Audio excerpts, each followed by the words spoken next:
বাড়িতে আমি আর আমার শ্বশুর একা থাকতাম। রোজ রাতে আমার শ্বশুর আমাকে একটা নতুন বেডশিট দিয়ে যেত আর বলতো, বৌমা, এটাতে ঘুমাও, আর সকাল হলে বেডশিটটা একটা ব্যাগে ভরে নিয়ে চলে যেত। আমার মনের অবস্থা তখন ভালো ছিল না। আমি বিধবা হয়েছিলাম, 1 মাসও হয়নি, কিন্তু একটা জিনিস খুব আশ্চর্যের ছিল, যখনই আমি ওই বেডশিটে শুতাম আমার খুব ঘুম চলে আসত। রোজ একই কাজ করতে করতে আমি ক্লান্ত হয়ে পড়েছিলাম। একদিন আমার শ্বশুর বেডশিট দিয়ে চলে গেল, কিন্তু আমি বেডশিটটা বিছানায় পাতলাম না, আর ঘুমানোর নাটক করলাম। আর তার 4 মিনিট পর আমার সাথে যা হলো তা জানলে আপনি ভয়ে কেঁপে উঠবেন। তো বন্ধুরা, ভিডিওটি শুরু করার আগে আপনি যদি আমার এই চ্যানেলটির নতুন দর্শক হয়ে থাকেন তাহলে চ্যানেলটি সাবস্ক্রাইব করবেন। আমার নাম রচনা। আমার পরিবারে আমি আর আমার কাকা ছাড়া আর কেউ বেঁচে নেই। কাকা আমার বিয়ে দিয়ে দিল, কিন্তু আমার কাকা কোনো খারাপ মানুষ ছিলেন না, মানে খুব ভালো মানুষ ছিলেন। আমার 17 বছর বয়সে বিয়ে হয়। আমি খুব সুন্দরী ছিলাম, কিন্তু উনি আমার জন্য যে পরিবার পান তারা খুব বড়লোক ছিল না, আবার গরিবও ছিল না, কিন্তু ওনার আর কিছু করার ছিল না, কারণ আমার কাকিমা একদম ভালো মানুষ ছিল না। কোনো ভালো সম্বন্ধ এলে আমার কাকিমা বলতো, আগে নিজের মেয়েদের কথা চিন্তা করো, একে তাড়াতাড়ি বাড়ি থেকে বিদায় করো, না হলে আমার মেয়েদের জন্য ভালো সম্বন্ধ পাবো না। যারাই আসতো তারাই আমাকে পছন্দ করে নিত, কারণ আমি খুব সুন্দরী ছিলাম। আর আমার কাকার মেয়েরা মোটা আর কালো ছিল, কিন্তু তারা আমার সঙ্গে ভালো ব্যবহারই করত। সবকিছু ঠিক ছিল, খালি কখনো কখনো আমার কাকিমা রেগে যেত, কারণ সম্বন্ধ তার মেয়েদের জন্য আসত। কিন্তু তারা আমাকে পছন্দ করে চলে যেত। এমনও হতো যখন সম্বন্ধ আসত কাকিমা আমাকে লুকিয়ে দিত। তারপর কাকা অধৈর্য হয়ে আমাকে যেখানে পাঠানোর তাড়াতাড়ি পাঠিয়ে দিলেন। কোনো খোঁজ খবরও নিলেন না, বেশি কোনো প্রশ্ন করলেন না। যে বাড়িতে আমার বিয়ে হয়েছিল সেখানে কেউ ছিল না। আমার বর দেরাদুনে চাকরি করত, সেখান থেকে বাড়ি আসতে তার একদিন সময় লেগে যেত, তাই রোজ আসা যাওয়া করতে পারত না। প্রতি 4 মাস অন্তর 1 সপ্তাহের ছুটি নিয়ে আসত। আমি ভাবতাম, ঠিক আছে, বিদেশে তো আর থাকে না, না হলে বছরের পর বছর অপেক্ষা করতে হতো, তা ও আসতে পারত না। বাড়িতে আমার শ্বশুর ছাড়া কেউই ছিল না, কিন্তু আমার বর বলল, তোমার চিন্তা করার দরকার নেই। আমার বাবা খুব ভালো মানুষ, আর উনি সত্যিই খুব ভালো মানুষ ছিলেন, আর আমার খুব খেয়াল রাখতেন। দিয়ে 2 সপ্তাহ পর আমার বর আমাকে বলল, আমাকে যেতে হবে। আমি শুধু 2 সপ্তাহের ছুটি নিয়েছিলাম। আমি ওকে ভারাক্রান্ত মনে বিদায় দিয়ে দিলাম।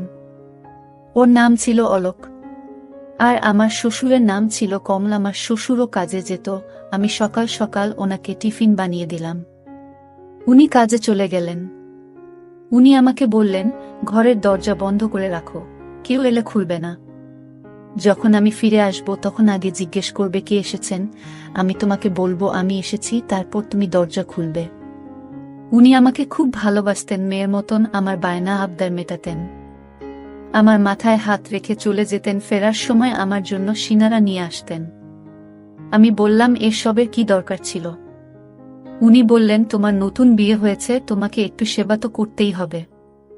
আর যদি আমার স্ত্রী বেঁচে থাকতো তাহলে তোমার মতো আমার একটা মেয়ে থাকতো, তাহলে ওর সাথে তোমার সময় কেটে যেত। কিন্তু উনি তো এই দুনিয়াতেই নেই। তখন আমি বললাম, কোনো ব্যাপার না, আপনি তো আছেন। এইভাবে উনি প্রতিদিন আমার জন্য কিছু না কিছু নিয়ে আসতেন। উনি এমন একটা জিনিস নিয়ে এলেন একদিন যেটা আমি কখনো ভাবিনি, আর তাতে আমি একটু অপ্রস্তুতে পড়ে গেলাম। আমার বর সিকিউরিটির কাজ করত, তাই সারাদিন তার ফোনে কথা বলার পারমিশন ছিল না। শুধু রাতে 5 মিনিটের জন্য আমাকে ফোন করত, কিন্তু সে এত ক্লান্ত থাকত যে কথা বলতে বলতেই ঘুমিয়ে যেত। এটা আবার মোটেই ভালো লাগতো না, কারণ আমি সারাদিন এই 5 মিনিটের জন্য অপেক্ষা করতাম। কিন্তু কি করব, ওর কোনো দোষ ছিল না। ওর সারাটা দিন রোদে গরমে দাঁড়িয়ে ডিউটি করত, তাই ক্লান্ত হয়ে যেত। ও বলে, অনেক বড় বিল্ডিং, কিন্তু এটা অনেক ভয়ঙ্কর জায়গা। এখানে এমন এমন জিনিস তৈরি হয় যেটাতে যে কোনো সময় আগুন লেগে যেতে পারে। তাই জন্যই তো এই চাকরিটা ভালো মাইনে পায়, নয়তো আজ তোমাকে আমার থেকে দূরে থাকতে হতো না। একদিন খুব খারাপ খবর এলো, আমার বর এই পৃথিবী ছেড়ে চলে গেছে। যে বিল্ডিংটার সামনে কাজ করত সেই বিল্ডিংটায় আগুন লেগে যায়। আর তাতে আমার বর মারা যায়, এটা আমার কাছে খুব বড় শক ছিল। আমি বিয়ের 2 মাস পরেই বিধবা হয়ে গেলাম। আমার কাকা আমাকে বলল ফিরে চল, কিন্তু কাকিমা চেঁচামেচি করল, বলল এ তো বিয়ের 2 মাস পরেই বিধবা হয়ে গেছে, এ একটা অপিয়া, এর কালো ছায়া আমার মেয়েদের উপর পড়ে যাবে। এই যতদিন আমাদের বাড়িতে ছিল ততদিন কোনো কিছু ভালো হয়নি। যেদিন গেছে সেদিন আমাদের ঘরে একটু সুখ শান্তি এসেছে, আমি ওকে ঘরে ঢুকতে দেব না। বাধ্য হয়ে আমি সিদ্ধান্ত নিলাম আমি শ্বশুর বাড়িতেই থাকব।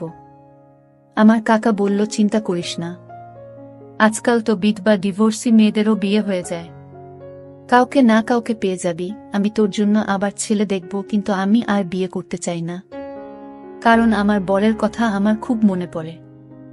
আমার শ্বশুর তাড়াতাড়ি কাছ থেকে বাড়ি ফিরে এলো, আর আমি দেখলাম উনি সাথে করে একটা সাদা রঙের বেডশিট নিয়ে এসেছেন। বললেন বৌমা, এটা বিছানায় পেতে এসো। আমি বললাম ঠিক আছে, কিন্তু আমার ওনাকে এটা জিজ্ঞেস করা উচিত ছিল, এটা পেতে আমি কেন শোব। উনি শুধু আমাকে এটাই বলেছিলেন, এটা তোমার জন্য এনেছি, নিজের বিছানায় পেতে নাও। আমি ভাবলাম বাড়ির জন্য এনেছেন, হয়তো এমনিতেও এই বাড়িতে বেশি কিছু জিনিস ছিল না, আর আমাকে উপহার দেওয়ার মতো কেউ ছিল না। কিন্তু সমস্যা তো তখন হলো যখন সকালে উনি এসে আমাকে বললেন, বৌমা বেডশিটটা আমাকে ফেরত দাও। আমি ভেবেছিলাম উনি এটা আমাকে রাখতে দিয়েছেন। আমি বললাম কিন্তু আমি তো ওটা বিছানায় পেতে দিয়েছি, আর রাতে ওটার উপরে ঘুমিয়েছি। উনি বললেন কোন ব্যাপার না, ভালোই করেছ, রাতে ওটার উপর ঘুমিয়েছ, কিন্তু এখন আমাকে ওটা ফেরত দাও। আমি ওই বেডশিটটা বিছানা থেকে তুলে আমার শ্বশুরকে ফেরত দিলাম। উনি বেডশিটটা ব্যাগে ভরে নিয়ে চলে গেলেন। দেখে তো মনে হচ্ছিল ওটা নতুন আর খুব দামি মনে হচ্ছিল, তাই জন্য হয়তো ফেরত দিতে চলে গেলেন। আমিও বেশ কিছু প্রশ্ন না করে বেডশিটটা ফেরত দিলাম। আবার বরের কথা আমার খুব মনে পড়ত, কিন্তু আজকে রাতে আমি খুব ভালোভাবে ঘুমিয়েছি। কিন্তু আগে বেশ কিছুদিন শুয়ে আমি রাতে বিছানায় শুধু কাঁদতাম, কেঁদে কেঁদে পাগলের মতো হয়ে যেতাম। আমার মনে হতো সব কিছু মিথ্যে। এখনই হয়তো আমার স্বামী ফিরে এসে বলবে ওই খবরটা মিথ্যে ছিল, আমি তো একদম ঠিক আছি, আমার তো কিছুই হয়নি। কিন্তু এগুলো শুধুই মন বোঝানো কথা। এরকম ভাবে কি কেউ ফিরে আসে? জীবন বড় খারাপ জিনিস, মানুষের সাথে ন্যায় বিচার করে না, উল্টে মানুষকে এমন পরিস্থিতির মধ্যে ফেলে দেয় যেটার জন্য সে প্রস্তুত ছিল না। আমি তো কখনো ভাবিনি যে আমি এত তাড়াতাড়ি বিধবা হয়ে যাব। আর আমার স্বামী, যার সাথে আমি মাত্র 2 সপ্তাহ কাটিয়েছি, সে এই পৃথিবী ছেড়ে চলে গেল। আমার মনে শুধু একটাই আশা, হয়তো আমি মা হতে চলেছি। আমার স্বামী মারা গেছে মাত্র 1 মাস হয়েছে। কিছুদিন আর যদি বাঁচত তাহলে হয়তো আমি নিশ্চিত হয়ে যেতাম যে আমি সত্যিই মা হতে চলেছি নাকি সেটা নয়। কারণ যখন আমার স্বামী ফিরে গিয়েছিল তার 20 দিন আগে সে আমার কাছে ছিল, আর তার যাওয়ার 2 দিন পরই খবর এলো যে সে আর বেঁচে নেই। তাই জন্য আমার মনে একটা আশা ছিল। রাতে যখন শ্বশুর ফিরে এলো তখন আবার একটা বেডশিট নিয়ে এলো, বলল বিছানায় পেতে নিতে। আমি বললাম কি ব্যাপার, আপনি ফেরত দিতে কেন গেছিলেন? উনি বললেন যে দোকান থেকে আমি এই বেডশিটটা নিয়েছিলাম, ওই দোকান থেকে আমার বন্ধু ও বেডশিট নিয়েছিল, কিন্তু ও বোন বাবা ওটা দাম কমে গিয়েছে, আর আমারটা দাম বেশি নিয়েছে, তাই আমি ওটা নিয়ে ঝগড়া করতে গেছিলাম। দোকানদার আমাকে 2 টাকা ফেরত দিয়েছে, তুমি গিয়ে শুয়ে পড়ো। আমি বললাম ঠিক আছে। আমি আবার বেডশিটটা পেতে নিয়ে শুয়ে পড়লাম। এমন ঘুমান না, একেবারে সকালে গিয়ে ঘুম ভাঙল। কিন্তু সকালে আমার শরীরটা ভালো লাগছিল না। আমার মনে হচ্ছিল আমি মা হতে চলেছি। তখন আমার মাথাটাও ঘুরছিল, আর গা হাত পা ব্যথা করছিল। কিন্তু সকালে যখন জল খাবার বানাচ্ছিলেন, শ্বশুর আবার এসে বলল বেডশিটটা ফেরত দাও। আমি অবাক হয়ে গেলাম। আমি ওনাকে কিছু জিজ্ঞেস করতে গেলাম তো উনি বললেন আবার এখন টাইম নেই, তাড়াতাড়ি ওটা নিয়ে আসো। আমি তাড়াতাড়ি ওটা এনে ওনাকে দিয়ে দিলাম। উনি কোনো উত্তর না দিয়ে বাজারে চলে গেলেন আর বললেন আমার অনেক কাজ আছে বোমা, তুমি নিজের খেয়াল রেখো। আমি ভাবলাম এসব কি হচ্ছে, কখনো ফেরত দিতে চলে যান, কখনো নিয়ে চলে আসেন, জানি না উনি কি করছেন। বুড়ো মানুষ, এরা খুব সহজেই অন্য লোকের কথা বিশ্বাস করে। যখন বেডশিটটা নিয়েছে তখন চুপচাপ রেখে দিন। 1-2 টাকার জন্য এত ঝামেলা করার কি আছে? আজকাল তো 2 টাকায় একবার খাবারটাও হয় না। কিন্তু আমার শ্বশুরকে কে বোঝাবে? আমার শরীরটা পুরো দিন খারাপ হয়ে রইল। আমি মনে মনে খুশি হলাম যে আমি মা হতে চলেছি। আমি এই জন্য খুশি হয়েছিলাম যে আমার স্বামীর কিছু না কিছু চিহ্ন তো আমার কাছে থাকবে। আমি ভেবে নিয়েছিলাম যে যদি ছেলে হয় তাহলে আমি তার নাম আমার স্বামীর নামে রাখব। এই ভেবে অলোক আমার জীবনে আবার ফিরে আসবে। কেউ তো আমার নিজের হবে, না হলে তো আমার জীবনে নিজের বলে কেউ নেই। একমাত্র স্বামী ছিল সে, ও এই পৃথিবী ছেড়ে চলে গেল। আমার শ্বশুর তো রুটিন বানিয়ে ফেলেছিল। উনি রাতে আমাকে পেয়েছি দিতেন, আবার সকালে ফেরত চেয়ে নিতেন, আর আমি এমন ঘুমিয়ে পড়তাম যে আবার কোনো হুঁশ থাকত না। আমি কোথাও শুনেছিলাম যে যখন মহিলারা হয় তখন তার খুব ঘুম পায়। তাই জন্য আমি অন্য কিছু না ভেবে এই সব নিয়ে বলেছিলাম, কিন্তু 1 সপ্তাহ পর আমার এই আশাটা ভেঙে গেল। আমার মন খুব খারাপ হলো। আমি গর্ভবতী ছিলাম না, আমার স্বামীর কোনো চিহ্ন আমার কাছে রইল না। আমার খুব বেশি আফসোস লাগছিল, খুব কাছে ছিলাম। শ্বশুরকে এসব কিছুই বলিনি, কিন্তু উনি জিজ্ঞেস করলেন কাঁদছো কেন? আমি বললাম না কিছু না। কিন্তু আবার আমি চিন্তা করতে লাগলাম, যদি আমি গর্ভবতী হব তাহলে আমার এত কেন ঘুম পায়, আমার শরীর এত ব্যথা হয় কেন? আমি তো ভাবছিলাম এসব কিছু গর্ভবতী হওয়ার জন্য হচ্ছে, তাহলে আমার শরীর এত খারাপই বা ছিল কেন?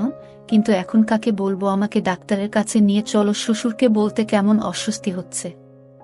কাকে বলবো? তো কাকা কি ভাববে? যদি আমার স্বামী বেঁচে থাকতো তো ওর সাথে চলে যেতাম।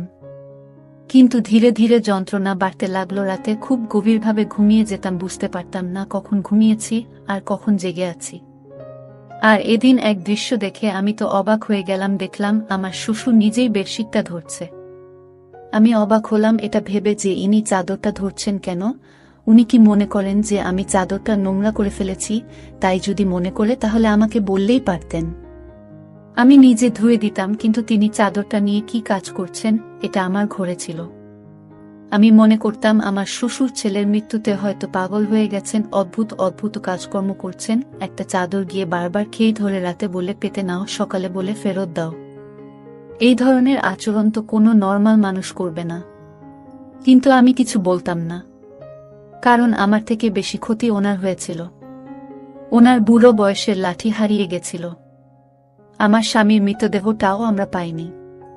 শুধু আমাদের এটুকু বলে দেওয়া হয়েছিল যে সে এই পৃথিবী ছেড়ে চলে গেছে। কারণ বিল্ডিং এ আগুন লেগেছিল, তাই বেশিরভাগ লোকের মৃতদেহ পাওয়া যায়নি শেষবারের মতো। আমার শ্বশুর ছেলেকে প্রাণ ভরে দেখে ও নিয়ে আর আমিও দেখিনি। তাই জন্য হয়তো আমাদের মনে অনেক দুঃখ জমেছিল, আর সেই দুঃখটাকে বার করার জন্য উল্টো একটা কাজকর্ম করছিলেন। আমি এই বিষয়টায় বেশি গুরুত্ব দিলাম না, আর আমার শরীর আরও বেশি খারাপ হতে লাগলো। আমি আমার শরীর নিয়ে খুব বেশি অসুবিধায় পড়লাম। এখন তো আমি ঘরের কাজ করব ঠিক করে করতে পারছিলাম না। আমার খালি বমি হতো। একদিন আমার শ্বশুর বাড়ি ছিল না, তখন একজন প্রতিবেশী আমার বাড়িতে এলো। আমি তাকে সবকিছু বললাম। সব শুনে সে বলল, তোমার শরীর তো খুব খারাপ মনে হচ্ছে, এরকম ভাবে চললে হবে না। বাড়িতে শুধু যদি শ্বশুর থাকে তাহলে ওনাকে বলবেন না তো কাকে বলবে? এতে লজ্জা পাওয়ার কি আছে? লজ্জা পেতে গিয়ে মরে যাবে নাকি? চলো তুমি আমার সঙ্গে। সে আমাকে হাসপাতালে নিয়ে গেল। ডাক্তার আমাকে চেক করে বলল আমি মা হতে চলেছি। শুনে তো আমি থমকে গেলাম। আমি বললাম, ডাক্তারবাবু এটা কি করে সম্ভব? আমার স্বামী তো মারা গেছে। উনি আমাকে কোনো তারিখের ব্যাপারে জানতে চাইলেন। আমি ওনাকে সবকিছু বললাম। আমি ওনাকে বললাম, হ্যাঁ আমারও আগে মনে হতো এমনটা, কিন্তু সেটাও তো প্রায় 1 মাস হয়ে গেছে। আমার স্বামী 2 মাস আগে আমাদের ছেড়ে চলে গেছে। কিন্তু ডাক্তার বলল কখনো কখনো এরকমটাও হয়, হয়তো আপনার সাথেও এমনটাই হয়েছে। মহিলার শরীরে কোনো লক্ষণ দেখা দেয় না, কিন্তু তবুও সে গর্ভবতী হয়। আমি তো কিছুই বুঝতে পারছিলাম না। তারপর ডাক্তার আমাকে বলল, তুমি কারো সাথে কোনো নোংরা কাজ করনি তো? আমি বললাম, সৃষ্টিকর্তার দিবি আমি এমন কোনো কাজ করিনি। আমি তো আমার স্বামীকে খুব ভালোবাসতাম। আর আমি ওনাকে বললাম, আমাদের বাড়িতে তো আমার বউ শ্বশুর ছাড়া আর কেউ থাকে না, আর আমি কোথাও যাওয়া আশাও করি না। ডাক্তার বলল, ঠিক আছে দেখো, কিছু মনে করো না। এসব ক্ষেত্রে এই ধরনের প্রশ্ন করা হয়। কিন্তু তুমি মা হতে চলেছ এটা একদম নিশ্চিত। এখন আমি এটা জানি না যে তুমি আমাকে মিথ্যা কথা বলছো নাকি তুমি তোমার তারিখটা বলতে ভুল করছো। আমি আবার হিসাব করতে শুরু করে দিলাম। কিন্তু আমার হিসাব মতো এই বাচ্চাটা আমার স্বামীর ছিল না। আমি ডাক্তারকে মিথ্যা বলে দিলাম, কারণ ডাক্তার হয়তো আমার বদনাম করে দেবে। আমার সঙ্গে আমার পাড়ার মহিলা ছিল, সে বলেছিল সে প্রায় এই ডাক্তারের কাছে আসে, এখন তো সে বাইরে বসেছিল। কিন্তু না জানি যদি কালকে আমার ব্যাপারে কিছু জিজ্ঞেস করে নেয় তাহলে কি হবে। আমি বললাম, আপনি ঠিক বলেছেন, আমি তারিখ গুনতে ভুল করেছি। ডাক্তার আমাকে কিছু ওষুধ লিখে দিলেন আর বললেন, আপনার শরীর একটু বেশি খারাপ অবস্থায় আছে, আপনার নিজের প্রতি অনেক যত্ন নিতে হবে। কিন্তু আমি এটা ভেবে পাচ্ছিলাম না যে বাচ্চাটা কার। যখন থেকে আমার স্বামী মারা গেছে তখন থেকে আমার সাথে এসব কি হচ্ছে। একটা অদ্ভুত ঘটনা আমার সাথে ঘটেছিল, যেটার সাথে আমার শ্বশুর জড়িত ছিল। এটা তো ছিল চাদরের ব্যাপারটা, আর একটা ছিল আমার অজ্ঞান হয়ে যাওয়ার মতো ঘুম পাওয়া। আমি তো খুব চিন্তিত থাকতাম, আমার মনে এতগুলো দুঃখ ভরেছিল, তবু আমি এত নিশ্চিন্তে কি করে ঘুমাতাম। মানুষের পরীক্ষা থাকলেও সে নিশ্চিন্তে ঘুমোতে পারে না। আমার তো জীবন সাথী এই জীবন থেকে চলে গেছিল, আর আমি এরকম নিশ্চিন্তে কি করে ঘুমাতে পারি। কিছু না কিছু গড়বড় নিশ্চয়ই আছে, এটার খোঁজ এবার আমাকেই করতে হবে। এবার আমি ভেবে নিয়েছিলাম যে আমাকে কি করতে হবে, যেটা আমি করছি না, আর সেটা আমার করা উচিত ছিল না। অর্থাৎ একদিনের জন্য আমার রুটিনটা বদলাতে হবে। আর আমার রুটিনটা বদলে ফেললাম, আমি রাতের খাবার খেলাম না। কি জানি, হয়তো আমার খাবারের সঙ্গে কিছু মিশিয়ে দেওয়া হচ্ছে। আমি এটা ভেবে পাচ্ছিলাম না এসব করবে। আমার শ্বশুর আমাকে আবার ওই একই বেডশিট এনে দিল। এখন তো বেডশিটটা অনেক পুরনো হয়ে গিয়েছিল, তাও আমার শ্বশুর ওটাকে এমনভাবে ব্যাগে ভরে আনতো যেন নতুন। জানি না ওটাকে নিজের সাথে নিয়েই ঘুরে কেন। আমি বললাম, ঠিক আছে, আমি ওটা পেতে শুয়ে পড়ব। কিন্তু আজ আমি বেডশিটটা না পেতেই বিছানায় শুয়ে পড়লাম। কিন্তু আমি আশ্চর্য হলাম, আজ আমার ঘুম আসছিল না। আমি বুঝতে পারছিলাম না তাহলে কি আমার ঘুমের সাথে এই বেডশিটের কোনো সম্পর্ক ছিল। এসব কি হচ্ছিল আমার সাথে? আমার তো মোটে ঘুম আসছিল না। দেখতে দেখতে রাত একটা বেজে গেল, বাইরে কোনো আওয়াজ নেই। কিছুক্ষণ পর একটা আওয়াজ এলো। আমি ভাবলাম হয়তো শ্বশুর জল খেতে বা বাথরুমে যাওয়ার জন্য উঠেছেন। কিন্তু কেউ যেন আমার ঘরের দিকেই আসছিল, আর ঘরের ভিতর ঢুকে পড়ল। ঘরের লাইট বন্ধ ছিল। আমি জোরে জোরে নিঃশ্বাস নিয়ে ঘুমানোর অ্যাক্টিং করছিলাম, কারণ আমি দেখতে চাই এটাকে। এমনিতে আমার খুব ভয় করছিল, আমার ঘরে তার কি কাজ ছিল।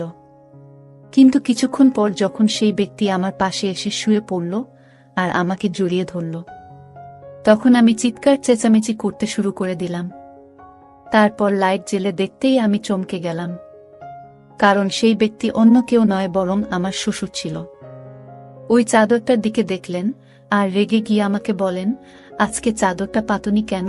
আমি আরো চমকে গেলাম, কিভাবে কথা বলছে আমার শ্বশুর আমার সাথে। আমি চিৎকার করছিলাম।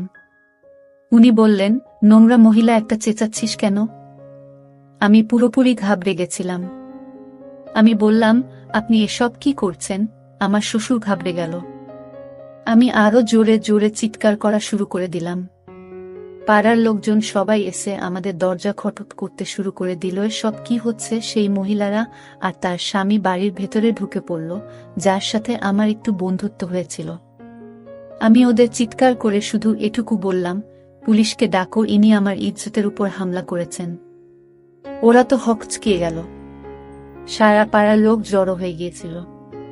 পাড়ার লোকেরা সবসময় বিরক্ত থাকত। তারা চোর বা এই ধরনের অপরাধী পেলে তাকে মেরে মেরে তার উপর সব রাগ উগরে দিত। আমার শ্বশুরকেও ওরা ঘিরে ফেলেছিল। তারা বলেছিল, এই পাড়ায় সবাই ভদ্রলোক থাকে, আপনি আপনার বৌমার সাথে এসব কি করছেন? তাছাড়া আমি ওই মহিলাকে আগেই বলেছিলাম আমি মা হতে চলেছি, আর আমি জানি না এই বাচ্চাটাকে। আর আমার শ্বশুর এবার মুখ খুললেন। উনি বললেন, উনি চাদরে ঘুমের ওষুধ মিশিয়ে নিয়ে আসতেন। যখন ওষুধটা আমার নিঃশ্বাসে যেত তখন আমি অজ্ঞান হয়ে যেতাম। আর উনি রোজ আমার ইজ্জতের উপর হামলা করতেন। যবে থেকে আমার স্বামী মারা গেছে তবে থেকে উনি আমার সাথে এটা করছেন। আর এই বাচ্চাটা, উনার সবাই নিজের কানে হাত দিয়ে চিচি করতে লাগলো। কেউ কেউ বলল, এই ব্যক্তিকে পাড়া থেকে বের করে দাও। কিন্তু আমি আওয়াজ উঠালাম, আমার কাকাকে ও ডাকলাম। আমি বললাম, আমি আত্মহত্যা করব। যদি এই ব্যক্তির শাস্তি না পায় যে কিনা আমার উপর হামলা করেছে, আমি তো এটা নিজে বাবা মনে করতাম। আমার কাকা বলল, এবার তোমার কাকিমা যাই বলুক, পুরো দুনিয়া তোমার বিপরীতে চলে গেলেও আমি তোমাকে আর কিছুতেই এখানে থাকতে দেব না। আমার শ্বশুরকে পুলিশ নিয়ে গেল, আমি আমার কাকার বাড়ি চলে গেলাম। কিন্তু আমি সবসময় টেনশনে থাকতাম, এটা আমার কি হয়ে গেল? আমি তো জীবনে কোনো অসৎ কাজ করিনি, কিন্তু আমার ভাগ্য কেন এরকম হলো? এখন আমার পেটের বাচ্চাটা আমার কাছে নিজের উপর অভিশাপ বলে মনে হচ্ছিল। এখন আমি এই বাচ্চার কি পরিচয় দেব? এই বাচ্চার পরিচয় দেওয়ার মতো কিছুই আমার কাছে রইল না। কিন্তু আমার বিবেক সব সময় আমাকে